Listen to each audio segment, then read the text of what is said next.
किसी भी ग्रंथ के बारे में यदि कोई बात कही जाए तो उसके महात्म्य की चर्चा पहले करनी चाहिए।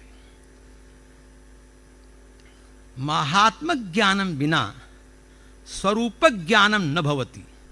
बिना महिमा के बिना मधुरिमा का एहसास नहीं होता।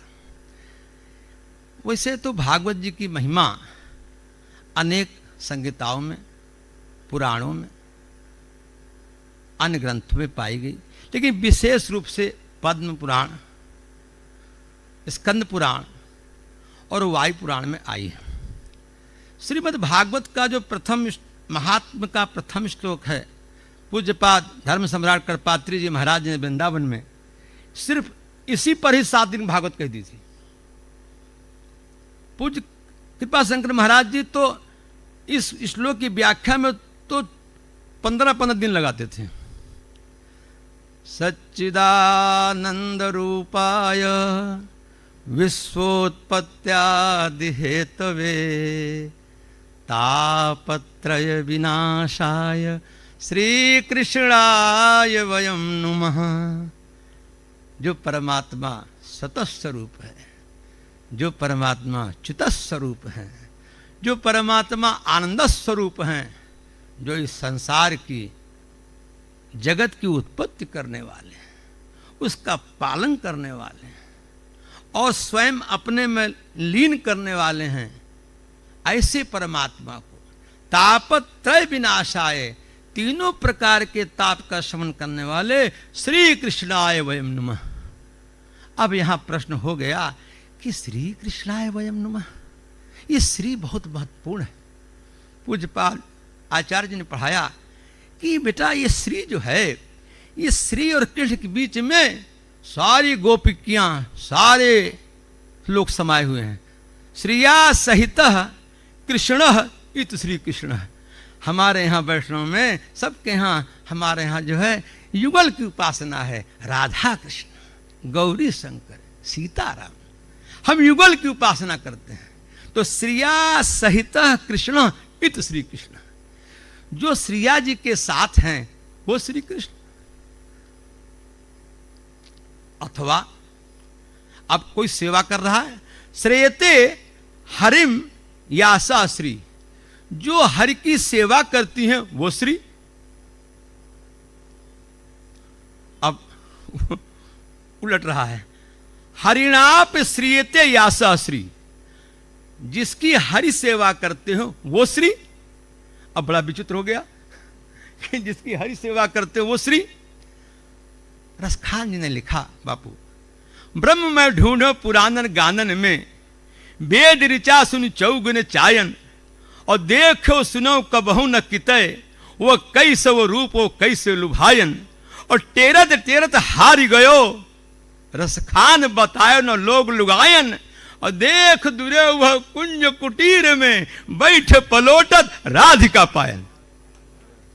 हरिनाप श्रीयते यासा श्री। जिनकी हरि सेवा करते हैं। पूज्यपाद ने इस पर 108 की व्याख्या किया है। एक महापुरुष ने इस पर 108 की व्याख्या किया।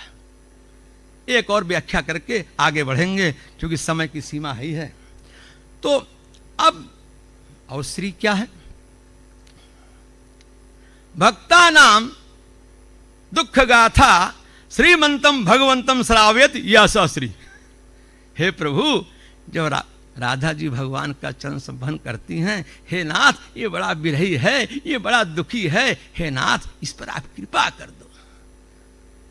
तो भक्ता नाम गुणगानम अथवा भक्ता नाम दुख गाथा भगवंतम श्राव्यत यासा श्री।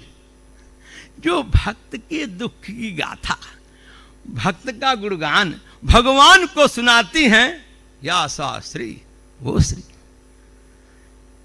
अब भागवत का जो मुख्य उद्देश्य है, पूज्यपाद ने पढ़ाया, काल व्याल मुखग्रास त्रास निर्णास हेतवे श्रीमद्भागवतम शास्त्रम कलौकीरेण भासितम।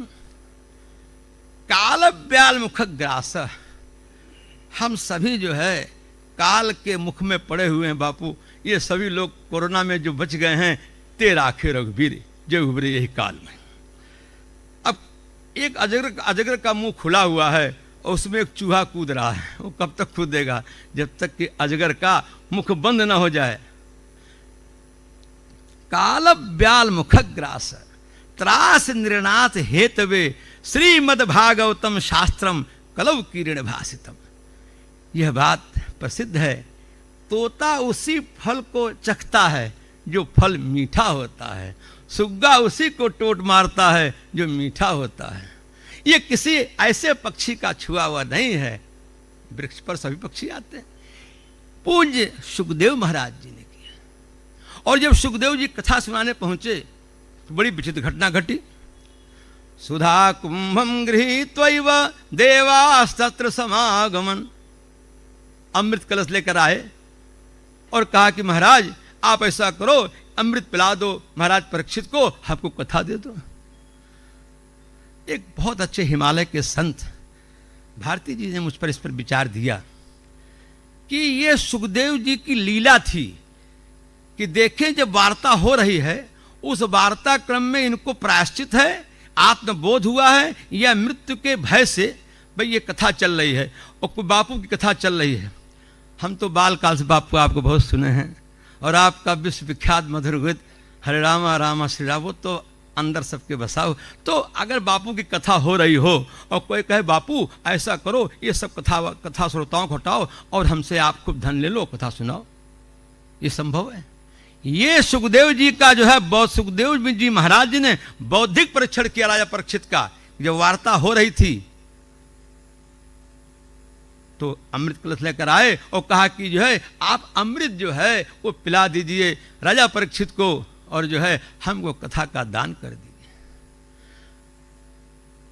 और महाराज सुखदेव जी परीक्षण कर रहे थे और राजा परीक्षित जी की निगाह तो उधर गई नहीं, ने उस वार्ता को सुना। सुखदेव जी का हृदय प्रसन्न हो गया, शिष्य परीक्षा में पास हो गया। को सुधा को कथा लोके को काचा कमणिर महान, कोई तुलना ही नहीं है कथा की। अभक्तांस विज्ञाय न ददौसौ कथा मतम श्रीमद् भागवती वार्ता सुराणामपि दुर्लभा। ये भागवत की बात देवताओं को दुर्लभ है। और जब परिणाम सामने आया तो महाराज सुखदेव जी जब जानने लगे तो कहा परीक्षित कैसा लगता है? तो परीक्षित ने कहा भगवान एक काम बाकी रह गया। कहा अभी कुछ बाकी रह गया? भगवन् तक्षका दिभ्यो मृत्युभ्यो न बिभेम्य हम प्रविष्टो ब्रह्म निर्वाण अभयम दर्शितम त्वया। महाराज परीक्षित ने बहुवचन प्रयोग कर दिया। मृत्युभ्यो, मृत्युभ्यो, मृत्यु के जितने प्रकार बने हों वो सब आ जाएं, न विभेम्य हम। सर्पेभ्यो बहुवचन, जितने भी आ जाएं, न विभेम्य हम, हमें कोई भय नहीं है। क्यों? आपकी कृपा के प्रसाद से प्रभु आपने मुझे अभय पद दिखा दिया। ये भागवत जी का फल था। और जब सर्प आया है तो महाराज परीक्षित शरीर छोड़ चुके थे, वो तो पांच भौतिक जो प्राण शून्य शरीर पर जो है सर्प ने दंश किया। तो ये कथा जो है यह बड़ी पावन कथा है। इसीलिए सनकादियों ने कहा सदा सेव्या श्रीमद् भागवती कथा यस्याह श्रवण मात्रेण हरिश्चित्तम समाश्रित। अब सदा सेव्या, गर्भ काले सेव्या, बाल काले सेव्या, यौवन काले सेव्या, युवावस्थायाम सेव्या, वृद्धावस्थाम सेव्या, सदा सेव्या। जब से चेते तब से सवेरा। तो अब इसको हमेशा सेवन करना चाहिए और सेवन ही नहीं आत्मसात करना चाहिए। क्योंकि यह कथा ऐसा रस है, इसमें गुठली छिलका तो है ही नहीं। निगम कल्प तरोर गलितम फलम सुख मुखादमृत द्रव संयुतम पिबत भागवतम रसमालयम मुहुरहो रसिका भुवि भावुका, मुहुरहो रसिका भुवि, बार बार पियो, बार बार पियो। आलयम, जब तक उसमें लय न हो जाए। सो जानहु जहि देहि जनाई, जानत तुम ही होई जाई। तुम्हारी कृपा तुम ही रघुनंदन, जानई भगति भगति गुरु चंद। आलयम, बार बार पीना चाहिए। इसीलिए कहा सदा सेव्या श्रीमद्भागवती कथा, यस्याः श्रवण मात्रेण हरिश्चित्तम समाश्रयेत्।